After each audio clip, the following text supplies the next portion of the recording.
Dnyanradha मल्टीस्टेटच्या MPID प्रस्तावाला मंजुरी मिळाली आहे। जप्त केलेल्या स्थावर 80 मालमत्तांचा लिलाव होणार आहे।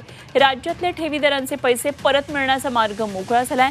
ठेवीदारांनी दाखल केलेल्या तक्रारीची तातडीने दखल घेतली गेली आहे। ज्ञानराधा मल्टीस्टेटच्या बीडसह राज्यामध्ये 50 पेक्षा जास्त शाखा आहेत आणि यामध्ये शेकडो ठेवीदार आहेत। त्यांनी हजारो कोटी रुपयांची गुंतवणूक केली आहे। जादा व्याजदराचा आमिष दाखवून सुरेश कुटेसह संचालक मंडळांनी ठेवी परत केल्या नाहीत। त्या ठेवीदारांनी पोलीस ठाण्यामध्ये धाव घेतली आणि गुन्हे दाखल केले होते। आतापर्यंत 74 गुन्हे सुरेश कुटे आणि संचालक मंडळाविरोधात दाखल आहेत। पोलिसांनी या प्रकरणामध्ये मालमत्ता जप्त करून त्याचा MPID प्रस्ताव हा गृह विभागाकडे पाठवलेला आहे। तो मंजूर झाल्याची माहिती मुख्यमंत्री देवेंद्र फडणवीस यांनी दिली आहे। पोलिसांनी सुरेश कुटेसह संचालक मंडळ आणि इतरांच्या 80 स्थावर मालमत्ता जप्त केल्यात। याची किंमत 6000 कोटी रुपये इतकी असल्याची माहिती कळते।